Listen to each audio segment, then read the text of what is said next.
നമസ്കാരം, സിറ്റി ന്യൂസിലേക്ക് സ്വാഗതം. വന്യമൃഗങ്ങളുടെ ആക്രമണത്തിൽ നിന്ന് മനുഷ്യരെ രക്ഷിക്കാൻ കേന്ദ്ര നിയമം തടസ്സമാകുന്നുവെന്ന് CPM കേന്ദ്ര കമ്മിറ്റി അംഗം EP ജയരാജൻ. മനുഷ്യജീവന് സംരക്ഷണം നൽകേണ്ടത് സംസ്ഥാന ഗവൺമെന്റിന്റെ ഉത്തരവാദിത്തമാണ്. എന്നാൽ വന്യമൃഗങ്ങളെ കൊല്ലാൻ പാടില്ലെന്ന് കേന്ദ്ര നിയമം നിലവിലുണ്ട്. വന്യമൃഗങ്ങളെ സംസ്ഥാന ഗവൺമെന്റിന് ഉദ്ദേശിക്കുന്നത് പോലെ കൈകാര്യം ചെയ്യാനാവില്ല. വന്യമൃഗങ്ങളുടെ ആക്രമണത്തിൽ മനുഷ്യർ കൊല്ലപ്പെടുന്നതിന് സംസ്ഥാന ഗവൺമെന്റിനെ വിമർശിക്കുന്നത് ഭൂഷണമല്ലെന്നും കളക്ടറേറ്റ് പരിസരത്ത് വെച്ച് ജയരാജൻ മാധ്യമങ്ങളോട് പറഞ്ഞു. എല്ലാവരും സഹകരിക്കുന്നുള്ളതാണ്. അതിന് പകരം രാജിവെച്ച പ്രശ്നത്തില്ല. ഇവിടെ ആന 2 പേരെ കുത്തിക്കൊന്നു.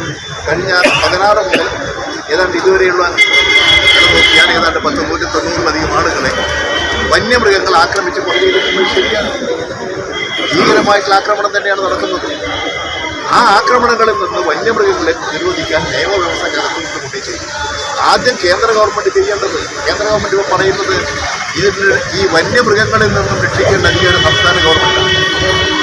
വന്യമൃഗങ്ങളിൽ നിന്ന് രക്ഷിക്കേണ്ട അധികാരം, ജനങ്ങളെ രക്ഷിക്കേണ്ട അധികാരം സംസ്ഥാന ഗവൺമെൻറ്റിന് തന്നെയാണ്. കേന്ദ്ര ഗവൺമെൻറ്റിന് ഇതിനെ സംരക്ഷിക്കാനുള്ളതാണ് അവരുടെ നിയമം. ആ നിയമമാണ് അവർ മാറ്റേണ്ടത്. ആ നിയമം മാറ്റാതെ വന്യമൃഗങ്ങളിൽ നിന്ന് ജനങ്ങളെ രക്ഷിക്കാനുള്ള അധികാരം, അതാണ് ഇന്നലെ കേന്ദ്രമന്ത്രി പറഞ്ഞത്, സംസ്ഥാന ഗവൺമെൻറ്റിൻ്റെ അധികാരമാണ്.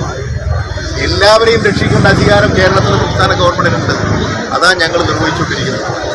അതുകൊണ്ട് ഇതിൽ എല്ലാവരും സഹകരിച്ച്, ഏതെങ്കിലും പാർട്ടി നോക്കിയിട്ടോ പാർട്ടി പ്രശ്നങ്ങളോ ഒന്നുമല്ലത്. ഇതൊരു പൊതു പ്രശ്നമാണ്.